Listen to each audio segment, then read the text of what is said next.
I get asked this all the time. What do you do to stay in shape to look like that at 41?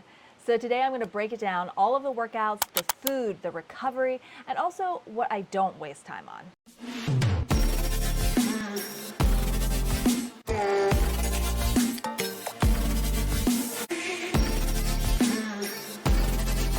Now, I'm not trying to look 25. I'm 41 years old. I'm a mom. I have seen a lot of life, okay? But I do want to feel energized. I want to feel strong, and I want to continue to feel like this on into my 50s, 60s, and 70s. All right, so let's go ahead and get right down to business. My very first tip is, of course, movement. You've got to move your body. So what does that look like? Well, for me, that looks like 3 to 4 strength training sessions a week. I'm either at my gym or I'm at home lifting with the dumbbells that I have here. I also do a lot of body weight stuff. Growing up, I was both a gymnast and a dancer for a long period of time. So I still do handstands, I still do cartwheels, I still love to move my body like I'm a kid. And to that end, I do have a kid. I have a 7-year-old and he's always on the move. So if he's riding his bike, I am either running beside him, walking beside him, maybe even roller skating beside him. We also have a trampoline in our backyard. So we get on the trampoline, we ski in the winter, we go on bike rides, walks, everything. I'm just constantly moving. And what I have always found is that when I am moving, I am feeling my best. So that is my number one tip. And we obviously live in a sedentary society. So many people have these 9-to-5 desk jobs. But if you can, get a walking pad, schedule in walks into your day. That daily movement, that NEAT burn, that stands for non-exercise activity thermogenesis, which is basically every movement that you do that's not technically exercise. It's all of the movement that you get in your day-to-day life. That adds up hugely. So if you're not moving around much during the day, schedule some walks. Do it. It's going to make you feel so much better. I have a master's degree in psychology, and I've also been a personal trainer for a decade now. I've been training clients from all over the country, and I'm very much mind-body balance and not vanity only. I mean, let's be real. I like to look good, as does everybody else. That is part of it. But I more so focus on what's going on inside, on how I feel intrinsically instead of what's happening extrinsically. Next, we have tip number 2, and that is food. Eating for energy and longevity, and I very much do those two things. So I eat primarily high protein. I try to eat my body weight or more in grams of protein per day. You've heard this if you've been around the fitness and the wellness space at all. You've definitely heard this concept of eating 1 gram of protein per pound of body weight.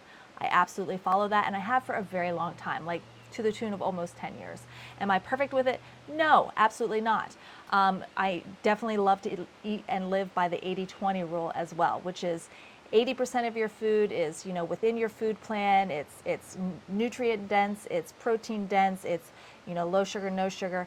But then we save a little 20% for our fun foods, because I fully believe that food is meant to be enjoyed. And I believe that is one of the biggest pleasures on this earth. Okay, my personal favorite are pastries. I love pastries, I love ice cream, but I save those things for once, maybe twice a week.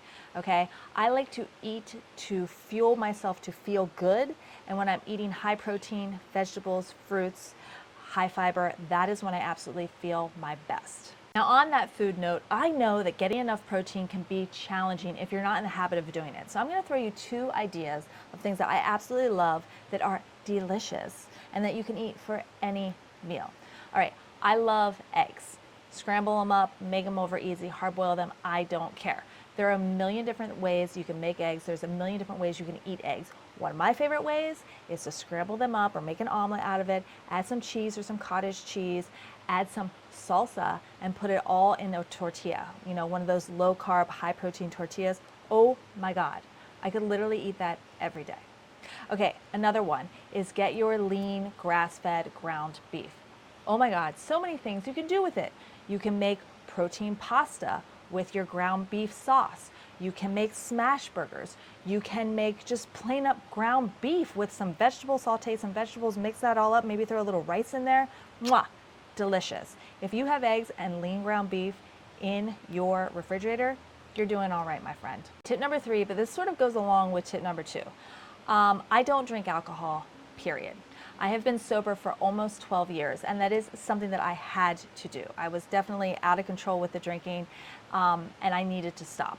But as I coach all my clients, even if you are somebody that drinks, try and keep that to a bare minimum.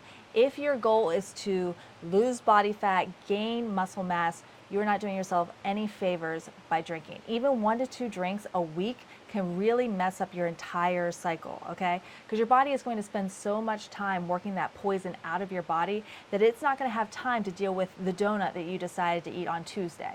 So if you can, keep the drinking to a minimum. That's going to help you see results in a big way. Okay, tip number 4, we're going to talk about lifestyle factors. All right, number 1, sleep. So super important. If I could go back to my 20-something-year-old self, I would tell that girl to get some sleep. All right, super important. I try to make sure I go to bed around the same time every single night, and I wake up around the same time every single day. Is it a little boring sometimes? Yes. Do I always stick to it? No. Life gets in the way sometimes. But I try to always get between 7 and 8 hours of sleep every night. It makes the absolute biggest difference in everything. It helps you recover quicker from hard workouts. It helps you detox and de-stress and all of that good stuff so that you can just feel better in your day-to-day life. I personally struggle with anxiety, so if I don't get enough sleep at night, I find my anxiety is way worse the following day. So really, really important. I mean, I can't say it enough. Get your sleep. Now, we sort of talked about this one in tip number 1 in terms of movement, but aside from your workouts each week, you've got to think about how else you are moving your body every single day. You know, it's not enough to go to the gym for an hour and then just sit around for the rest of the day. Okay, you still need to get your steps in.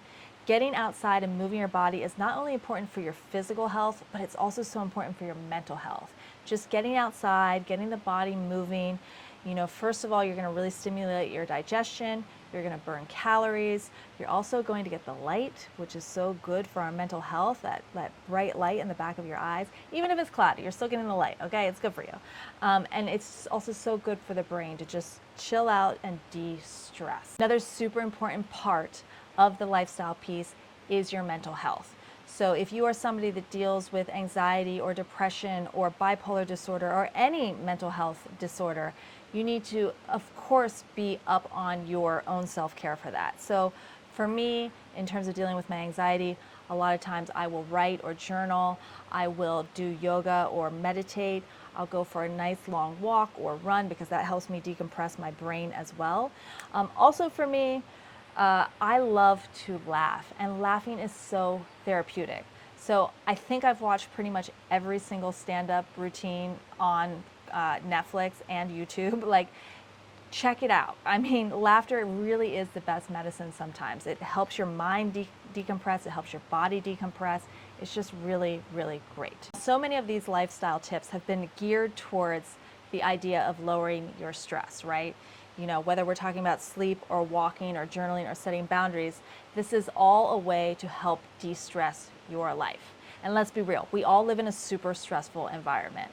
We're all super busy. There's a lot of stuff going on in the world constantly. We're bombarded with so many things from so many screens. How do we get rid of that stuff? You learn how to set your boundaries. You learn so that stress doesn't come in the first place. You learn how to go for walks, to journal, to sort of purge this stress so that you're not carrying that around with you. Because whatever is going on in the brain also plays out in the body. And that's so important to clear it all out so that you can be your best self. And remember, if you are not taking care of yourself, if you're not making space for yourself, you cannot possibly hold space for anybody else. It's that old saying, you've got to fill up your own cup so that you can fill up other people's cups. And maybe, depending on where you are in your mental health journey, maybe you need to create some more boundaries so that you have enough time to do you, to do the things that you need.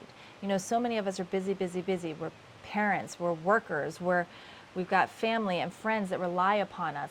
But you need to make sure that you're setting proper boundaries to protect your peace, okay? No one's going to do it for you, so you need to make sure that you're going to do that. And remember, you cannot show up for the other people in your life unless you are showing up for you. Unless you are filling up your own cup, you can't fill up anybody else's. One more thing about stress. We know that the lower your stress, the less inflammation you have in your body. This is going to help you yield the physical results. So again, the mind, the body, deeply interwoven. Fix one, fix the other. Okay, so those are all of the tips for what I do these days to stay a youthful, vibrant 41-year-old. But let's also talk about what I don't do anymore. At age 41, I am no longer chasing perfection. I am not trying to be perfect. I struggled with this for a long time, and it actually really held me back. From the age of, I'd say 13 to 14, I always wanted to do everything perfectly. And one of the things that I've learned over my many years on this planet is that there is no such thing as perfection. My mother had a saying, and she always would say, perfection is boring. When things are a little bit messy, things get a little bit more interesting. And there's something to that. Now, am I saying that I want my life to be messy? No, of course not. I tried that out. It was called my 20s. But good enough is good enough. And you can apply this concept to absolutely everything, including your workout schedule. Let's say that you plan to get 4 workouts in a week and you only get 2 in. Hey, that's better than not doing any, right?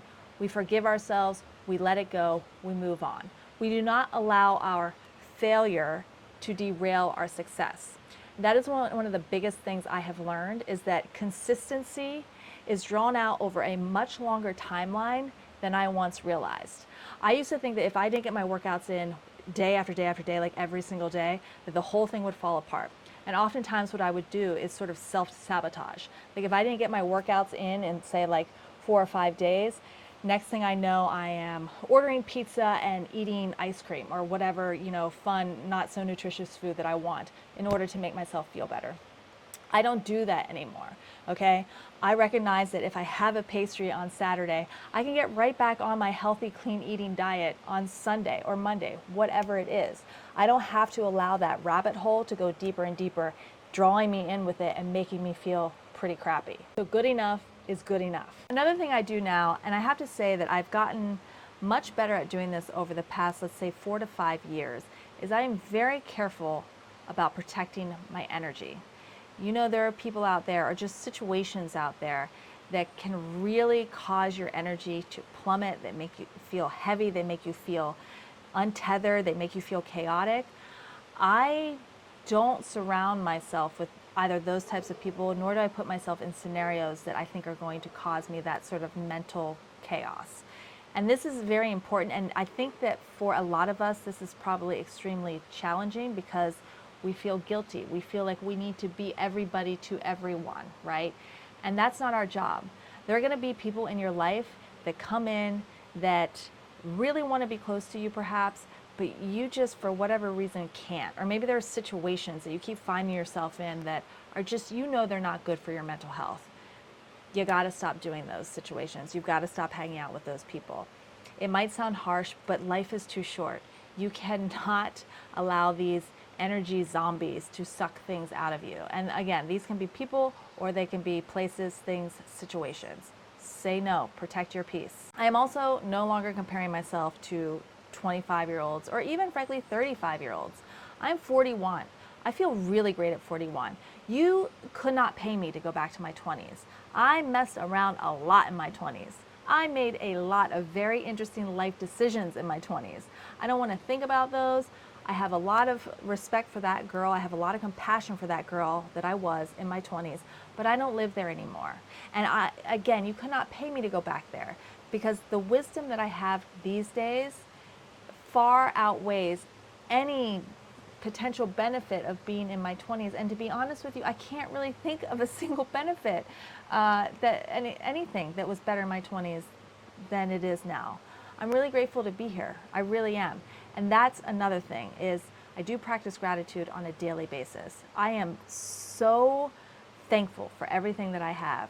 And taking that moment at the end of each day to just pause, reflect on the good things that happened in the day, the good people I have in my life, just taking a couple of minutes does wonders for your mental health. It makes you remember the day as a positive one, even though, of course, crappy things happen every single day. But if you take a couple of minutes at the end of the day to reflect upon the good things, you're going to fall asleep thinking about those good things, and your memory is going to store that day as a good day in your memory. So practice gratitude. It's important. It might sound a little woo-woo, but it is very important.